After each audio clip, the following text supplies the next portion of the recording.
Let me cut this over a little bit.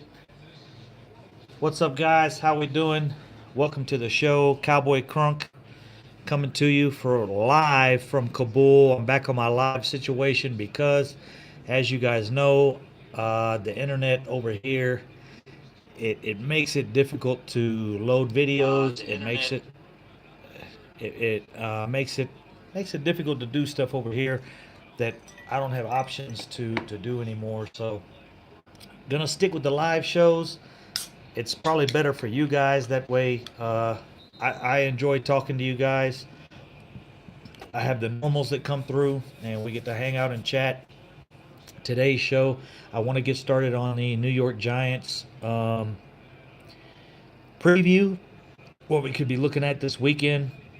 I really, the biggest thing I hope we take out of this weekend is I really want to see Chidobe Awuzie or uh, Byron Jones step up and take care of uh, Odell Beckham Jr. I hope they shut Odell Beckham Jr. down. I hope this is a weekend, and I only say that because I hope this is a weekend that we find out that we really have a couple of good corners that are moving up and possibly have the potential under Chris Richard to be elite cornerbacks. Um, that's what I'm looking at. That's what I'm hoping happens. That we can get these cornerbacks to step up, shut Odell Beckham down, and just prove that Chris Richard is capable of coaching up guys. He's capable of being a good leader, because as you guys know, right now our management is a little bit in a disarray from the game one. I think some mistakes were made in the executive management positions. I think they should have stepped up, and they need to. I would say I wish we didn't have a coach where this needed to happen, but I think some things need to be they need to override some decisions. I think, as you guys know, I've made it fairly very clear that Ezekiel Elliott should have taken some snaps in preseason. I think Dak Prescott should have taken more snaps in preseason. Um, he didn't take near enough snaps. I mean, when you've got a player like Tom Brady that's 40 years old and takes almost twice the snaps in preseason, the guy has 5 Super Bowl rings and he takes twice the snaps in preseason. Basically, what you're saying is we're more confident in Dak Prescott's ability than you are in Tom Brady's capabilities. That's ridiculous, man. There's no way. I want to make sure I stay out of trouble with this television thing here. But there's completely no way that the Cowboys should be feeling more comfortable at quarterback than the New England Patriots. For the New England Patriots to give their quarterback more snaps, and the Cowboys to sit back and say, Dak don't need those snaps. Dak's got it under control. Dak's got these new receivers, but he don't need to work with them. That's automatic. That's kind of the attitude they took. So I don't like it. I don't care for it. Um, I think I think that was our problem, was preparation, uh, and play calling, preparation and play calling. So I want to move forward. I want to work on these New York Giants. That's our next big hurdle. This is a division game, so that makes it, as you guys know, a little more important. Do you think Ellis going to have a tough time with our front? Eli. It kind of depends. They're they've done some work on their offensive line.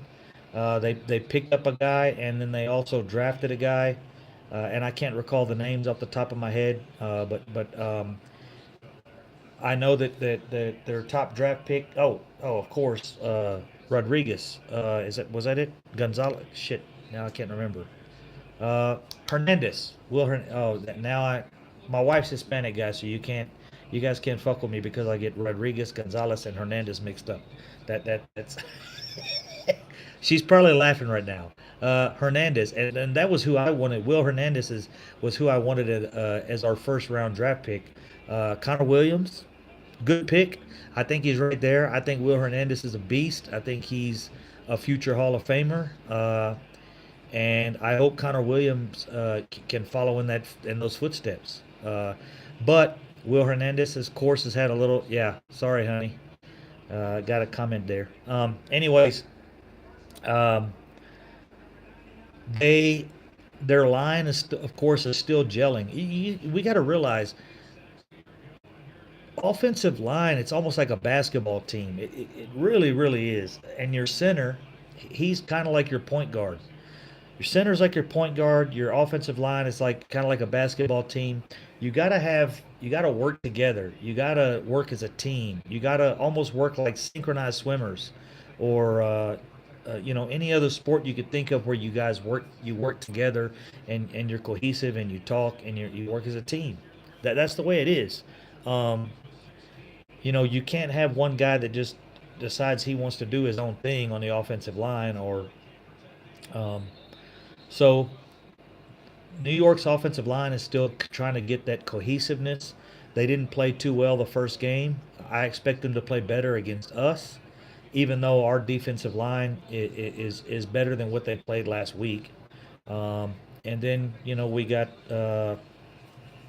Randy Gregory is possibly on concussion protocol. He did practice today, so if he practiced, that probably is a very good sign that he'll be game ready for Sunday evening. But we have to wait and see. But I think Eli will be on the run a little bit, and he's not a good scrambler. He is a guy that gets frustrated very easily.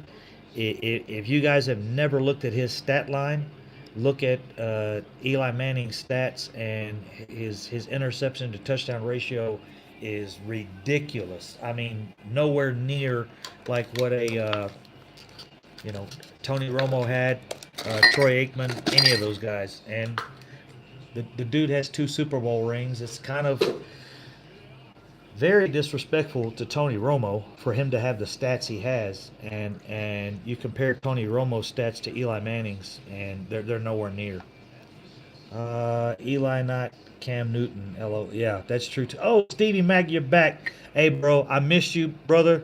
Uh, I was looking for you earlier today. I had a live stream. I'm gonna tell you right now.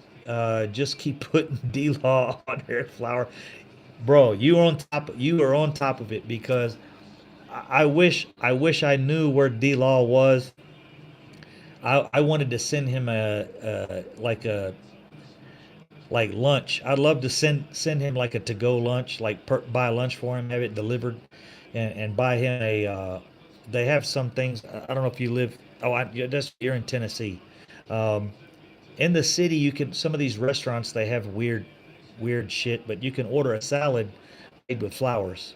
And I would love to order him a flour salad with like a bunch of chicken on it, a big protein flour salad, because he's gonna be eating flowers on Sunday evening. That's for sure. And as you guys know, I'm hoping that Rico supposedly will be playing Sunday. He should be suiting up with the 46 eligible players. So we should see, some Rico Gathers play.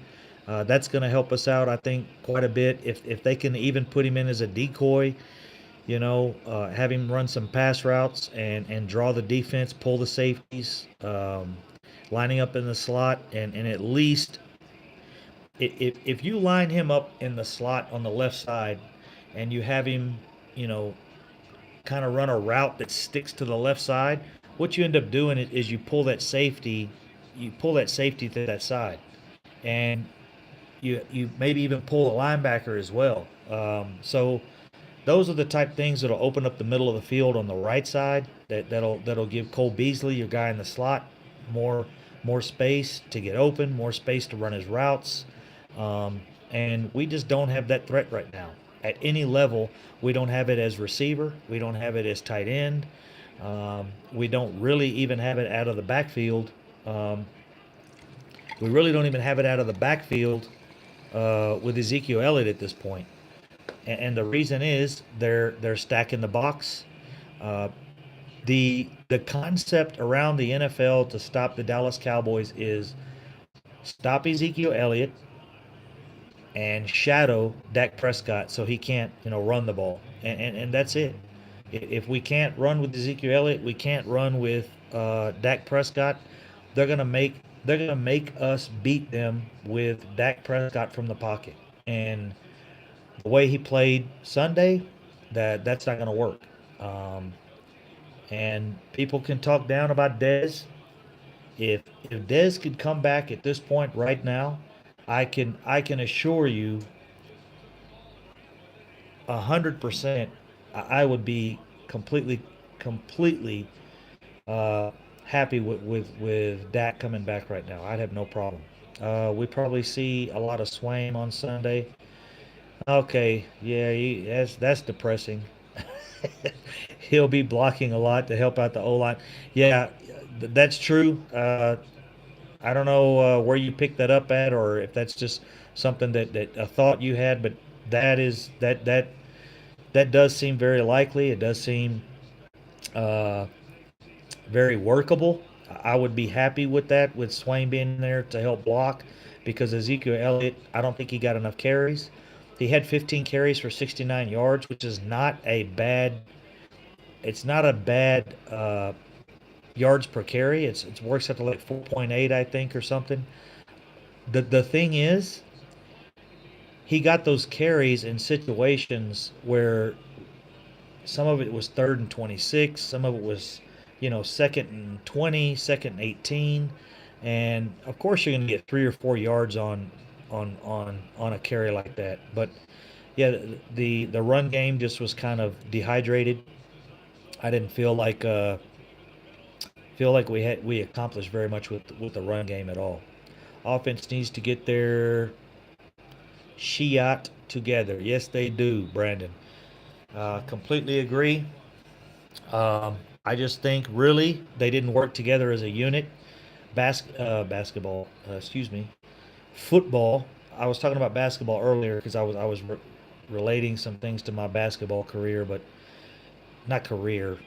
Was university type traveling stuff, but yeah, it's very very true, and it takes time to build like a cohesiveness, rhythm, and we just don't have that yet. Either Dez or Butler. Yeah, dude, I like Butler. Butler was he had some really really dynamic type plays when he was there, and when he was given the opportunity, he showed out. And I know he would prefer to be a Cowboy as well again. So uh, I'm cool with that. Beasley looked good, and Thompson was decent, but the should have been putting Tavon Austin out there, more switching between the outside and the slot. Yeah, uh, I'm neutral on that statement, and the reason is, at this point, if you're shooting blanks, if you're shooting blanks, there's no bullet coming out the gun. You know what I'm saying? Dak was shooting blanks, and it almost didn't matter if Beasley was out there, if Thompson was out there, if Tavon was out there, if Julio Jones was out there. It really, if hey, if you're gonna shoot bullets, you got to shoot bullets, and this is what I don't understand with Dak. You weren't here easy earlier, Stevie Mack. I had a live stream a few hours ago. Um, they gotta let Dak out the closet. That's my thing for this year. Let Dak out the closet. They not only let him out the closet, push him out the closet. And I know that sounds like a reference towards something else, but I completely mean it as a quarterback and as a person. They've got that dude caged up, man. I think since day one, when he walked onto the field to take Tony Romo's spot, they've said, "Don't turn the ball over. Don't do this. Be careful." You know, they've got him walking on eggshells as a quarterback, and it shows, and it's continued. I think they need to cut him loose, let him throw the ball. They need to push him to throw the ball. They need to say, "Look, you just scrambled around. There was two guys open. You didn't see them." And of course, us looking at the coach's view, the view from the commentary box and the view from the. I have. Did this thing just shut down? Or am I? Oh, low battery. Close. Okay. Sorry, guys. I had a low battery signal there, which shut my Wi-Fi down for a second. But if you have you know you can look at the commentary view all day. You can look at the view from the end zone and all those things. Yeah, that looks great, but there's no possible way you can see five receivers at one time. You can look at two or three. You can focus on half the field, or you can focus on the backside of the field. But there's no way you can focus on the whole field and have a throw ready to go this direction. You know, some of the stuff I'm seeing on YouTube and some of the to me it's a little crazy. I don't know. I never played quarterback. I mean, I played some point guard. I played some basketball. It's a little similar, but quarterback is the most difficult position in professional sports to play anywhere, and any athlete pretty much will agree with that. So just say a guy was open and you're supposed to be looking at this side of the field or reading this side, or you have an option to read this side or whatever, and there's a guy open. If you're looking at two receivers on the right side, you just can't turn and switch and move and make a throw. And dude, there's a lot of timing that is involved with that. So if he misses a receiver, you know, guaranteed there's a receiver open on every play. It's very rare there's not a receiver open. It's just too easy to get open. If you run straight up into a cornerback's chest, he doesn't know if you're going left or right. If you get up on his body and you turn left, you're open for at least a second. Now, that quarterback has to get the ball delivered to you. If he's looking at something else at that time, that second is closed. That window is closed. So for guys to say look at the end zone view and show all these receivers open and look at this whole area. Dak could have just thrown the ball over into that area and the receiver could have come and got it. I mean, it's a little. It makes sense, but it really, really, it's a little far fetched. So Beasley looked good in the Thompson was something that should have put Tavon. Oh, okay. Yeah, that one I read that one earlier. Sorry, guys. Offense needs to get their shit together. Yeah, Dak's in the closet and shooting blanks as well. Not a good time to be Dak. That's a good one. I didn't get that one earlier. Well, actually, the shooting blanks just I just brought that one up due to your comment, Stevie Mac. But really, yeah, I think they've got him in the closet. They've got him nervous. I think they bring Dak in and just say, hey, from day one, Tony Romo's down. We need you to come in, take care of the ball. Don't do nothing. If you don't think you can get, just do this and be safe. And it worked. Season one, rookie year, he goes out, 23 touchdowns, 4 interceptions. Awesome year statistically. Not crazy numbers, but if you put it in a percentage or a ratio, hell yeah, those are good numbers. You'll take 23 touchdowns and only 4 interceptions. That's awesome to play 16 games. Shit, some quarterbacks have 4 interceptions in one game. So they they try to continue with that theory and just the people started reading the Cowboys and knowing what they're doing and these bubble screens and Dak Prescott, Ezekiel Elliott read option, you know, Ezekiel Elliott this is and we've become too vanilla. The offense is too vanilla. So I'm ready for Dallas Seattle game. Yeah, Chaz, uh, that could be a turning point for the season. I'm hoping when we meet Seattle, Seattle is 0-3. There's a possibility we're 0-2. Uh, I'm talking about after the game. Seattle is 0-3. There's a possibility we're 0-2, And if when we get to that game, if we can get to that game, uh, and I almost I almost think it if Seattle loses this week, I don't mind if we lose. I mean, I do. I'm still pushing for this Earl Thomas thing. I'm still pushing to get talent on this team, and the only way we're going to get him here this year. And I think if we lose this week, Seattle loses this week, and we beat Seattle next week, I think Seattle thinks, man, they're 0-3. Their season is kind of looking, pretty grim. Why would they not just, let's go ahead and do the Earl Thomas trade. Let's get what we can now. It's better than waiting. It's better than not getting anything. They're going to get a third round compensatory pick. So they make the trade. Make the trade with us. We have Earl Thomas on week 4, and we finish the season undefeated from that point. Now, I don't think that will happen, but I would not mind if we went if if that was a scenario. If we went 0-2, and then we played Seattle, we beat Seattle. Seattle's 0-3, and Seattle decides, let's just go ahead and get Earl Thomas and get it out of the way. I think Earl will go rushing for Garrett again. Oh yeah, we'll see. if he goes rushing for Garrett, Chaz, I'm not sure if. Let me read Mike Perry's situation. Hello, have you still got the turkey racing equipment for sale? You had the saddle and the crash helmet. What? Turkey racing equipment for sale? You only finished second place last year in the turkey racing Olympics, so you said you were done with turkey racing and you're selling it. I don't know what dude's talking about. Uh, Cocaine's a hell of a drug, Mike Perry. I don't know, bro. That's my answer. But Chaz, let's move forward and talk seriously here. You guys know the statement he made. The morning that statement came out, I posted. No, honey. What is that?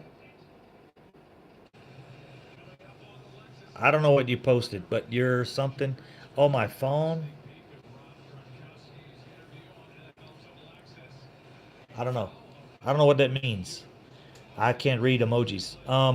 But Chaz, anyways, with the Earl Thomas situation, he posted that he was severely charge your phone. Yeah, it's coming. It's like on 20% or something. Cancel. If I charge it, all right. Let me move it closer. Not. How do you know my phone needs to be charged? I don't understand how technology shit works. But if my wife is in America and she tells me I need to charge my phone, that means she knows shit. Charge my phone. That means she has her shit together. But anyways, the situation with Earl Thomas, and him.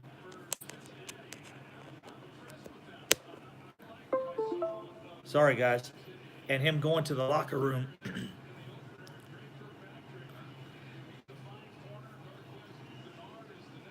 I don't think that's going to happen again. And the reason I can say that is man, if you guys recall the situation where he said he was severely disrespected, and he made the comment on Instagram, and I posted it that morning, and I actually he posted it in the evening, which was in the morning here, and I did a post. I did a video on it and all that, and updated some things, and put the news out on.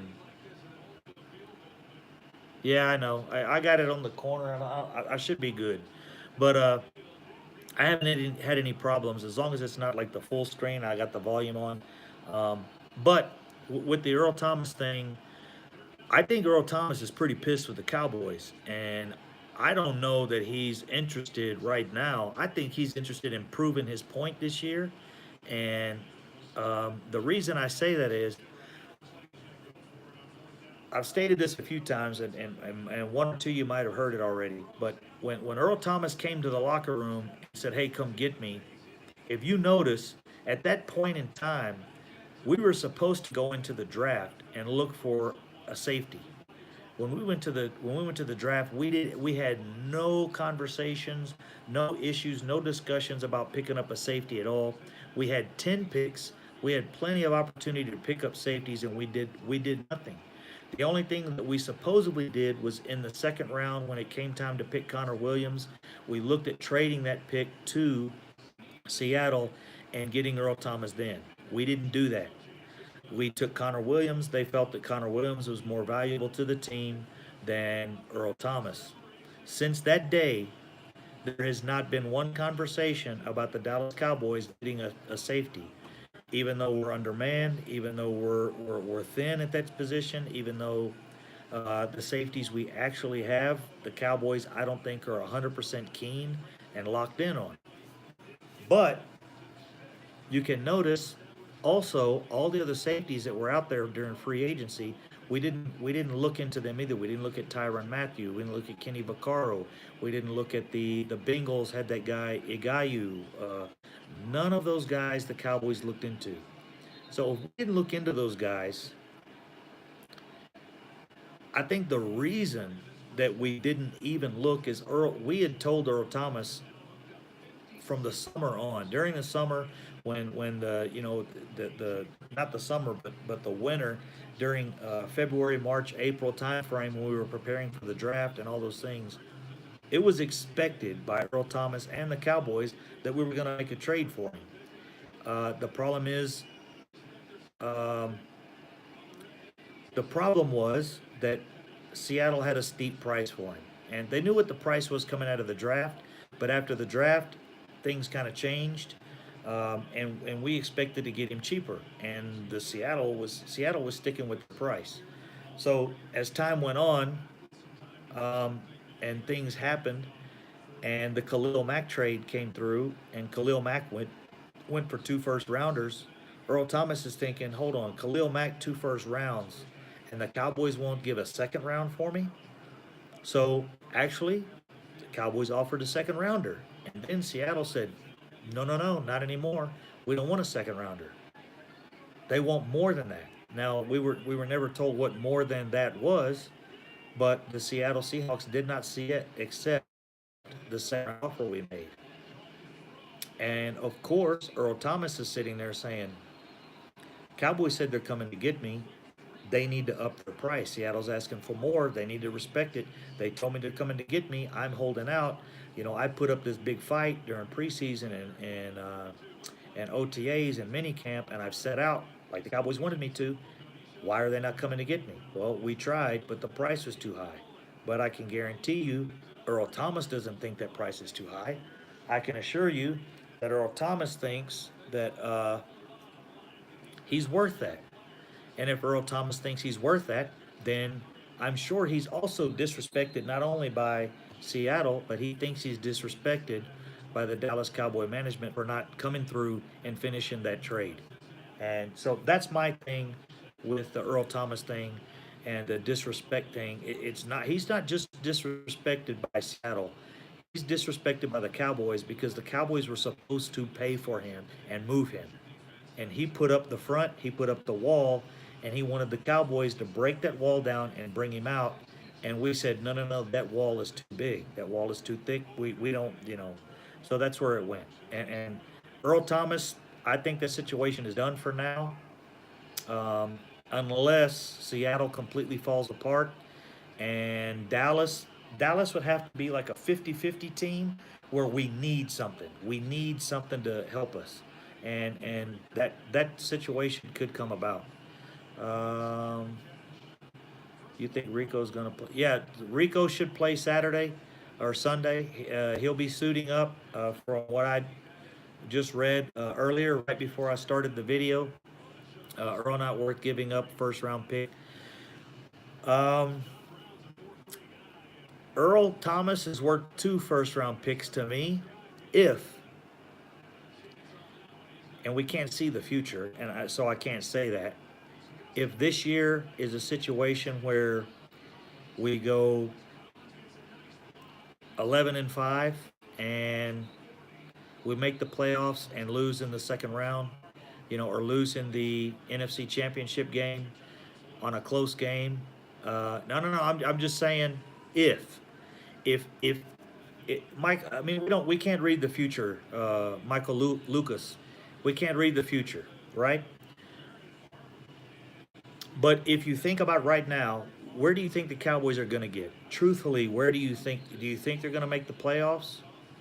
Do you think they'll get to the NFC Championship game? I mean, right now it doesn't really look like that. But if we finish the season, let's say we don't do anything with Earl Thomas, nothing, and we get to the NFC Championship game and lose by 4 points, would you not say, I wish we had Earl Thomas? Because we probably would have won that game and definitely gone to the Super Bowl and would have even a better chance to win the Super Bowl with Earl Thomas. That's what I'm saying. Offense keeps going like they are. We're going to need. We're gonna need the defense to win games for us. I agree with that. Is Randy? He practiced today. I don't know what the extent of the practice was. I only heard he practiced. So I would expect if he practiced today, usually with the concussion protocol thing, uh, I heard practiced. So I would have to research that. Probably the best place to look would be bloggingtheboys.com. You can check there, or Mark Holmes. Check with Mark Holmes' website. He might have looked it up. I've been here doing a live show and watching the Cincinnati game again. So we draft really good. Yeah, I do agree with that. The last few years, since the draft process has kind of changed for us, they've kind of taken Jerry Jones out of that process. That's one thing I can say with Stephen Jones. Stephen Jones really evaluates the draft well. Him and McLean, I think they do really well with the draft. So I'm good with that. But if if you can have a guy, a lot of first rounders you pick, a lot of second rounders, they don't always pan out. They don't always play anywhere near, sometimes nowhere near what you expect them to play. Sometimes you get a guy in the third or fourth round that does play well. So to have a draft pick, if you draft well, I think you can draft well in the second, third, fourth round just as good as you can in the first round. I mean, of course, the likelihood is not there in the second round to get a player. Of course, your percentages drop with the player being good, but I really think you know Michael Lewis on the Earl Thomas thing. I think right now our team, I really think our team is good enough to get really close to a Super Bowl. So if you can add an elite player that makes you much better, you do it. I don't know if you know, Earl Thomas had a interception in the first quarter of the game last week. So he's already making his impact with Seattle and put them in a position to win the game last week. They happened to lose, but he's not the reason they lost. Definitely. Um, which really that interception it kind of plays into our hand. He got an interception, so if Seattle can continue to lose, they're really looking at like, hey, Earl Thomas is playing well, but we can. His trade value is up. He got an interception. He did this. He did that. Maybe he gets a strip sack or causes a fumble. Um, if his value is up, maybe Seattle will look to trade him. Maybe Seattle will look to get rid of him and increase their their prospects for the future. So Sean Lee needs to wrap up and bring down. Um, yeah, he had some issues tackling last week with Carolina. McCaffrey is a quick little dude. You know, Sean Lee is quick, and Sean Lee, you guys know, he doesn't miss many tackles. So we'll have to check that out and watch where it goes. I think Lee will play better. Also, Jalen Smith will play better. One person that I really need to see improvement out of almost as much as Dak is Tyron Smith. Tyron Smith really did not play well. There was plays where he passed up blocks. I guess he was assuming someone behind him was going to pick up a block. I don't know. I watched the footage and Tyron Smith just and the video. Somebody mentioned it earlier. I think it was in the chat. Maybe it was in the chat box. A video Okoye had. It showed it on multiple times. He kind of picked on Tyron Smith, which was well deserving and rightfully so, and very well done. But Tyron Smith did not play well. I mean, he literally would run past a block and just run into an open area. I'm like, what is this dude doing? I was kind of lost. It really was surprising. I don't know. I can understand it in a preseason game, maybe thinking, okay, this is the guy I'm supposed to block, but I don't want to get hurt. Let me just slide past him. This game's not important. I don't know, but this is a regular season game. This counted, so I'm not sure. But that's what I wanted to get out, especially a little statement on Troy the armchair quarterback Aikman.